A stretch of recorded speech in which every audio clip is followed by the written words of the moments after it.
Ito ang inyong lingkod na nagbabalik upang magbigay ng mga balitang walang bias at pawang katotohanan lamang. Ito ang Bayang Pinas. Ang isyong ito ay naging usap-usapan sa buong bansa at iba't ibang social media platforms. Congresswoman Luistro pinakain ng kakahihiyan nitong si Rodante Marcoleta. Ito namang si Rodante Marcoleta ay tila ba nagpalamon ng maanghang na salita patungkol or laban dito sa Quad Committee at pati na rin kay Luistro. Dito nga natin makikita mga kaibigan ng lahat ng aligasyon nitong si Luistro na ito laban kay Vice President Inday Sara Duterte ay napatunayang walang katotohanan. Dito nga natin makikita mga kaibigan na gumagalaw lamang itong si Luistro ito patungkol sa mga isyong ito dahil ito ang mainit. Nagpapakita ata or na gusto ata ng atensyon nitong si Luistro na ito kaya na lamang ginagawa niya ang mga pangyayaring ito at tila ba parang tulfo na rin na tinatawag nating nagpapaka-grandstanding upang mapansin ng mga mamamayan na may ginagawa siya. Ngunit dahil dito ay talagang tinatawag nating ang wrong move dahil bakit si Vice President pa ang kanyang binanatan. Dito nga natin makikita mga kaibigan na kung ano ang mainit ay yun talaga ang kanilang babanatan dahil nga dun sila masisikat at makikilala at lalong-lalo na itong si Vice President Inday Sara Duterte ay malakas ang impluwensya sa ating bansa. At di lang basta-basta Vice Presidente ay dahil pamilya rin siya nitong si former President Rodrigo Roa Duterte.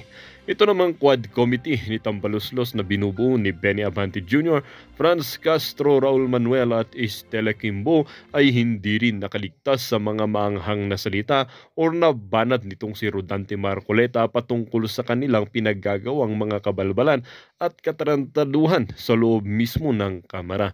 Dahil nga itong mga ito ay hindi na talaga nire-respeto ang opisina ng Vice Presidente, kumbaga na naman na yan ang kinainit ng ulo ni Rodante Marcoleta at patuloy na protekta dito kay Vice President Inday Sara Duterte at para sa kanyang opisina. Dahil nga ang mano mga kaibigan, ito pa rin kahit na ganito-ganito pa rin ang ginagawa ni Vice President Inday Sara Duterte, siya pa rin ang pangalawang namumuno sa ating bansa sa baba lamang ni tinatawag nating Presidente Kuting ng Norte. Well, para nga sa kabuang detalye ay panoorin na lamang ang buong video at salamat na rin sa ating mga solid viewers sa walang sawang pagsuporta. At kung bago ka naman sa ating channel, huwag kakalimutang mag-subscribe, pindutin ang notification bell at piliin na rin ang all upang laging maging updated sa mga balitang bago, totoo at walang bias dito sa channel ng Bayan, ang Bayang Pinas.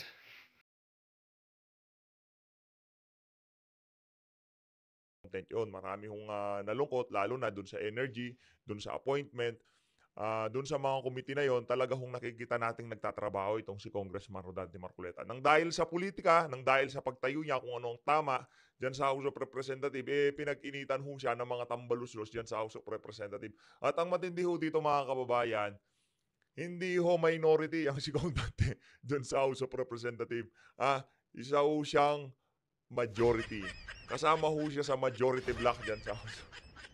Nakakalungkot lang kong isipin kapag talagang trinadyak ka nitong mga tambaluslos, itong mga aso ni tambaluslos dyan sa house, talagang kahit na yung ginagawa mo lamang, yun ang naaayon sa ibinigay na mandato sa iyo bilang congressman, pag-iinitan at pag-iinitan ho kayo. Pero bago yan mga kababayan, isang like at isang subscribe lang kayo. Sobrang saya na ho natin dito sa PH Update. At kung gusto nyo sumali sa ating community, click nyo lang ho yung join button sa baba para pagka meron ho tayong upload, kayo hong pinakaunang makakita. At kung sakaling gurgurin itong PH Update, ilalagay ko ho yung link ng second channel natin. Para kung sakaling mawala ho ito, meron ho tayong backup channel kung saan makikita nyo pa rin yung ating mga reaction video. Napakarami hong nagkakandawala ang YouTube channel ngayon, no? Kaya subscribe na ho kayo sa baba. Ayun na nga mga kababayan, trending pa rin ho sa mundo ng social media ang pagsusulo nitong pagsusulong nitong si Senator Amy Marcos sa papalapit na 2025 midterm election. Ang mga nabasa ho natin komento sa ating mga kababayan, kesyo talagang lumalabas na daw ang tunay na kulay nitong si Senator Amy. Panigurado naman daw, sabi ng mga kababayan natin, susuportahan siya ng mga loyalista at ng mga aalyansa dito kay Marcos Jr. Ngayon, kumbaga, Ito yung mga nabasa lang natin doon sa ating huling video na kung saan kinontent na natin 'to. Sinasabi nung iba nating mga kasama dito sa PH Update, yan daw, isang estratehiya nitong si Senator Amy Marcos para makapamangka sa dalawang ilog. Paano nga naman ho siya paano nga naman ho siya i-endorso nitong si Vice President Sara Duterte at, i-endorso nitong si dating Pangulong Rodrigo Duterte na kung saan kung tawagin niya, kaibigan, kung kasama siya sa senatorial slate nitong kanyang kapatid na bangag, 'di ba? At least yung mga loyalista automatic na ho yan, iboboto yan. Lalo na yung mga loyalistang Talyanista, iboboto ho sigurado yang si Amy Marcos. Kumbaga dito, kasi alam ho niya na napakalaki ng impluwensya ng mga Duterte diyan sa Davao. At yang rating ng bangag niyang kapatid at ng diktador niyang pinsan diyan sa Davao, diyan sa Mindanao, kabuuan ng Mindanao ho, baluarte ho ng mga Duterte yan. Talagang sumasadsa daw ang rating nitong Marcos administration at nitong si Tambaluslos diyan sa Mindanao. Kaya malamang sa malamang, isa ho rin ho sa mga kinonsidera nitong si Amy Marcos na kung sakaling magsulo siya sa 2025 midterm election, kahit papaano, meron siya makumbinse doon sa mga galit na galit sa kanyang pinsan at sa kanyang kapatid dyan sa Visayas at Mindanao na suportahan pa rin siya sa susunod na 2025 midterm election. Ito naman ho mga kababayan, Attorney Shell Jokno, first nominee ng Akbayan Party sa 2025 party list election. Bakit? Anong nangyari dito kay Shell Jokno? Ngayon sasali ka na sa Akbayan. Hindi Akbayan ang tawag yan. Mga kababayan, ito lang pakiusap ko kay Vice President Sara Duterte. Kung sakaling sa 2028, maipanalo ho natin itong si VP Sara, tanggalin niya na ho itong party list na to. Wala, kung ayusin na, kung ayaw tanggalin, ayusin ho talaga nila. Kung sino yung sektor na sinusulong, dapat sa buong termino, yung sektor lang, kung ano yung interes ng sektor na isinusulong dyan sa House of Representatives, yun lang ang dapat sa usawan nila. Kasi yung mga ano na ho na yun, yung mga, halimbawa, ako, taga Region 3, Region 4 o Region 5, boboto kayo ng congressman nyo, tama? Tapos isang party list. Yung mga yon, yung mga tao sa mga lugar na yon, meron na hong binoto na representante dyan sa House. Kung ako isang guro, isang security guard o kung ano pa mang sektor ang kinakapalooban ko sa ating komunidad, pipili ako ng isang party list. Okay? For example, tricycle driver ako o doon ako sa party list ng tricycle driver. Ngayon, ang problema ho dito sa mga party list na to, hindi ho nila nagagampanan yung kanilang tungkulin dyan sa House of Representatives na maisulong yung interes ng kanilang mga sektor na rene-representa. Bagkos, ginagamit ho nila sa panggagancho at pamumulitika. Maliban sa sagip yung sagip na yan isa lang ho, baka nag-iisang party list lang ho yan na talagang ginagampanan yung kanyang mandato na iligtas, sagipin yung ating mga kababayan mahihirap sa pangil ng kahirapan, ika nga. Isa-isa, sagip party list ni Kong Dante. Yan lang ang nakikita natin na talagang kung ano yung pinanumpaan niya, kung sinong sektor ang rene-representa niya, yun ho ang ginagawa niyang si Kong Dante Marcoleta. Hindi ko kagaya niyang si One Rider Party List. Hindi ko kagaya ng ibang mga party list dyan. Wala hong pakinabang yung mga sektor na bumoto dito sa party list na to. Sapagkat ang ginagawa ho nitong mga ano na to, ginamit ho nila yung kanilang pagkapanalo dyan sa House of Representatives para makapamulitika. Huwag na ho natin patagalin to mga kababayan. Alam ko naman, isa ho talaga sa pinaka-aabangan nyo kung ano yung mga punto de vista nitong si Congressman Rodante Marcoleta dyan sa naging interview niya sa SMNI News. Ito mga kababayan, shoutout muna dito kay Sir MJ at dito kay Sir Admar V. Palakpakan. Okay, game. Congressman, si Admar, si MJ, good evening po. Admar, MJ, good evening. Pasensya na kayo, may ano pa yung boses Okay lang sir, lahat yata, halos lahat may sipon ngayon, ngayong mga panahon na to. Kong, kamusta na po kayo? Ano po ang, kamusta na po ang mga gampanin natin sa House of Representatives? Mukhang marami-rami ang ang mga ganap sa Kamara, sir. Naka-break na kami, Admar, MJ. Pero hanggang ngayon sa mga oras na to nagpapatuloy po yung investigasyon ng Quad Committee. Pero sir, recently po ay may mga paggalaw sa plenaryo at kayo po ay natanggalan ng membership sa iba't ibang mga committee.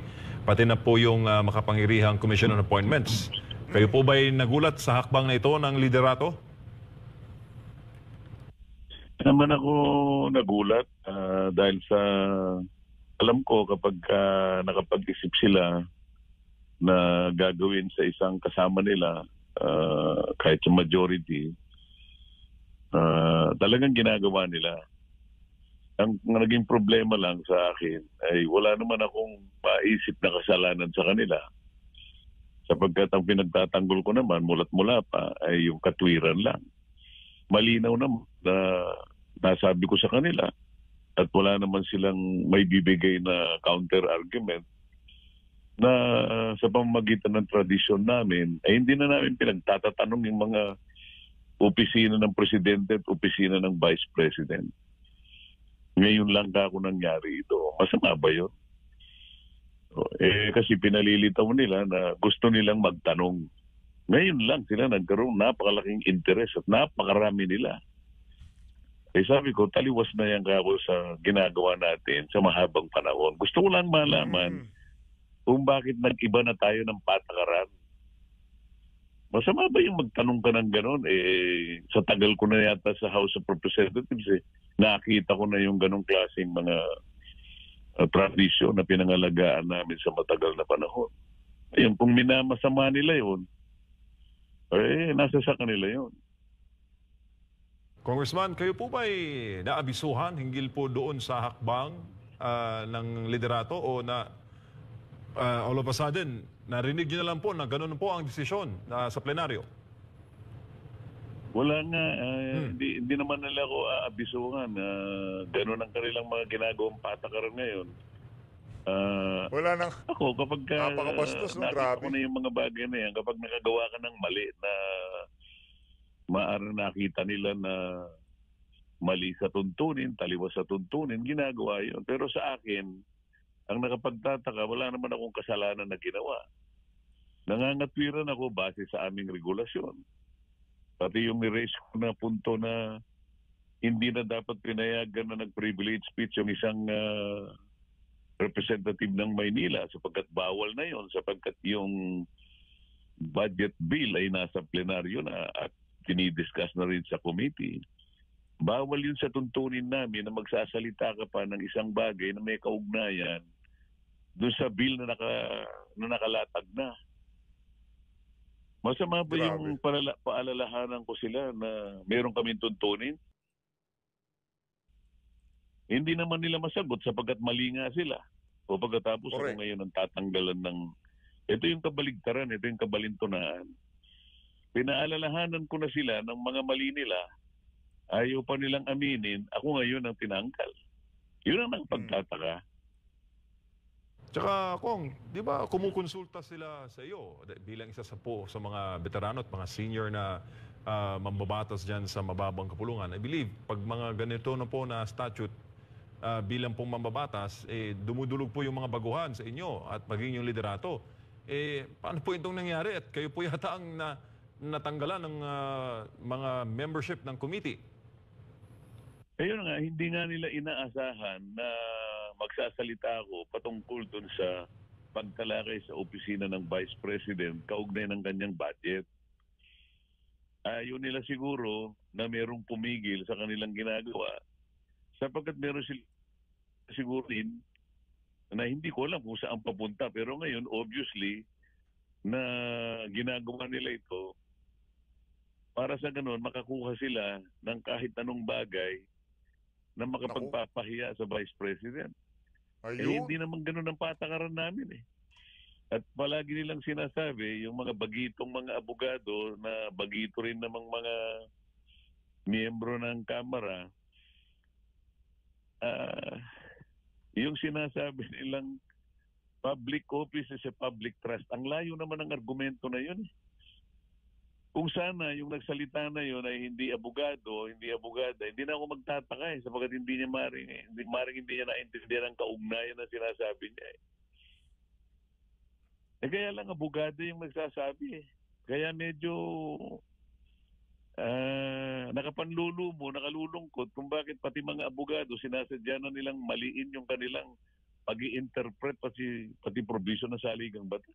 Hindi naman pinag-uusapan na kung mo public offices sa public trust na hindi na namin igagalang yung aming mga tradisyon. Hindi naman nangangahulugan pag ginalang mo yung tradisyon, hindi na accountable ang isang opisina. Ang katunayan nga nito nag-issue nga ang COA ng notice of disallowance. Ang ibig sabihin nun, the Vice President is being asked to account. So, di accountable siya, di ba? Hindi mo rin naintindihan yun. Napakababaw naman na yun. Di pa maintindihan. Abogado pang mga sinasabi. Ang mali lamang dito, hindi muna nila hayaan ng Vice President na sumagot sa COA at magpaliwanag sapagkat meron siyang 6 na buwan na natitira pa. Ang gusto sila na yung makikita mo na talagang may mga plano na hiyain ng Vice President. Isip-isipin mo, notice of disallowance pa lang. Wala pa namang yun eh. Magpapaliwanag pa lang ang opisina ng Vice President. Ang gusto nila, unahan na nila ang COA. Ang COA nga ang nag-a-account eh. Ang COA nga ang nagsisiyasat, hindi kami. Wala kaming mandato na siya sa atin ang pagkakagasta ng bawat opisina. Ang sa amin ay briefing lang. Malinaw ho yan, malinaw. Parang formalidad kasi naging tradisyon na nga namin bilang paggalang at pagtitiwala sa dalawang pinakamataas na opisina ng bansa. Ganun ang kalakaran. Yun ang written rule. Bakit hindi maintindihan ng napakasimpleng paliwanag na yan? Pero, Kong, sinabi po ng isang kongresista kasama po ninyo, hindi na po pinagkakaisahan. Nilinaw niya na hindi pinagkakaisahan ng House leadership si Vice President Sara Duterte. Ito po ba ay parehas ng inyong pananaw? Anong hindi pinagkakaisa? Lahat nga naglululundag na gusto. Ang gigigil na magtanong eh. Ang sinasabi ko sa kanila, anong itatanong ninyo ang COA, magpapaliwanag pa nga lang sa COA, hindi nyo ba naintindihan kung anong nature ng notice of disallowance? Hindi pa naman hatol yan eh. Prinsipyo ho. Yan ho si Congressman Rodante Marcoleta, may prinsipyo. Sa mga ngayon na congressman dyan sa House of Representatives, ilan na lang ho. At itong si Congressman Rodante Marcoleta, ang isa dun sa mga nakikita natin na talagang tatayuan ganyan. Kahit na sabihin mong ikaw pa tumiti mo ng buong House of Representatives, pagkamali ginagawa mo, i-call out kanyan. Mahusay ho, napakahusay yung tumama na to. Kung di man pala rin sa sa 2025, itong si Kong Dante, at bumalik siya dyan sa House of Representatives, siya ho ang gusto nating maging Speaker of the House. Kasi hindi ho natin alam eh. Matindi-tindi ho ang susunod na laban. Hindi natin alam kung idadaan sa daya, talagang magkakaroon tayo ng malinis na halalan. Pero dapat wag ho siyang umalis sa pamahalaan. No? Mapaparty list o congressman, dapat manatili ho siya dyan sa House of Representatives. O di naman ho kaya kung magkakaroon ng pagkakataon dyan sa Senado. Wala naman siyang nagawang krimen. Ang COA nga wala siyang karapatan na mag-file ng administrative complaint sabi ng Korte Suprema Pina-account lang kasi nga merong nakita na kulang daw sa supporting document o hindi compliant do sa mga requisites na hinihingi ng COA. Para sa ganon ay mailabas lahat yung mga requirements. Hintayin mong sumagot ang opisina ng pangalawang Pangulo. Ayaw nga nilang mahintay at nagmamadali sila. Meron pa siyang 6 na buwan yun ang pinipilit ng COA. Hanggang Pebrero 2025 ang ibinigay na palugit para magpaliwanag ng opisina ng pangalawang Pangulo. Ano ba yung mga itatanong? Bakit tingnan mo na lang ang kabalintunaan, Admara. Siguro ito mahalata mo, MJ. Bakit pagdating sa budget ng pangalawang Pangulo, lahat ay gustong magtanong at walang pinagbabawalan? Bakit ako nung nasa plenary na magtatanong ako doon sa kalakhan ng budget, Naku po. ayaw naman nila ako magtanong. Correct. O, hindi ka ba magtataka niyan? Pag ikaw ay magtatanong sa Vice President, lahat libre. Pero doon sa ibang parte, yung kalakhan ng kabuuang 6.325 trillion, magtatanong ako sa plenary, kinakailangan daw magpaalam ako sa majority leader? Saan ka nakakita ng regulasyon na ganun? Meron pa kaming regulasyon na ganun? Wala. So hindi kayo magtataka niyan. Bakit lang? Sasabihin hindi pinagkakaisahan. Tsaka kung ganda yung tanong nyo di ba? Para po yun sa inyo pong mga constituents sa party list. Nagpalista ako, alam mo, nasa general principles yung kauna-unahan pa lang. Sapagkat meron ka akong lilinawin to set the tone of the deliberation for that day on general principles. Kailangan munang hintayin ko ang majority leader. Anong klaseng regulasyon yun? Nakasulat ba sa regulasyon yun? Pagka ako magtatanong, ayaw nila. Pagka ang pagtatatanungin, opisina ng Vice President, lahat sila po pwede. Anong klaseng patakaran ito? Bakit? Opisina lang ng Vice President ang dapat tanungin? 6.325 trillion ang pinag-uusapan doon ang gusto lang nilang tanungin, 125 million. Doon sila nakakonsentrate. Ay, nako. Doon nakakonsentrate. Yan ng mga detalyeng yan, kailangan ho yan ng idiin natin sa ating mga kababayan. Yan ang mga nangyayari ngayon dyan sa House of Representatives na dapat malaman ng bawat isang Pilipino. Bakit nyo tinatanong yung 125 million pero yung trillion na budget for 2025, wala kayong pakialam. Binabawalan yung magtanong ang mga congressman. Halatang-halata naman Wag na kaming magbulahan. Wag na kaming magbulahan. Opo, Congressman, si Admar po ito. Magandang gabi.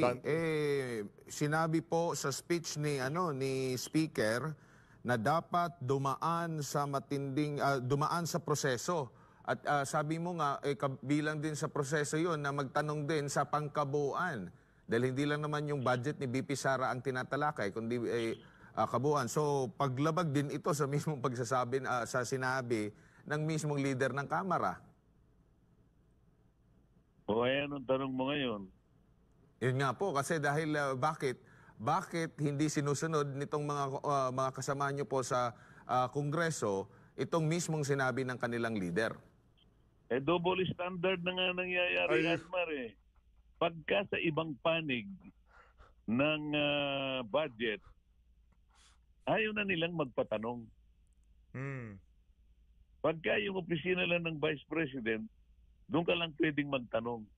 Naku. Bakit? Doon pa naman nagkaroon ng tradisyon na isa sa dapat huwag nang tanungin yung opisina ng Vice President sapagkat yung inakasalig doon sa pagtitiwala sa co-equal branch of government. Executive sila Ito yung dalawang mataas Judiciary, formalidad na lang. Hindi rin kami nagtatanong Lalong-lalo na yung budget namin. Walang nagtatanong dyan. Wala rin nag-present. Grabe. Nakita mo ba kung sinong nag-present ng budget ng House of Representatives? Meron ba nag-present? Meron ba nagtanong? Yun nga dahil parte ito ng tradisyon na. Kumbaga, time-honored tradition. Parte ng tradisyon, ito'y tatlong co-equal and coordinate branches of government. Yung executive ay symbolized by the two highest positions in government. Office of the President and Office of the Vice President. Hindi ba nila naiintindihan yun?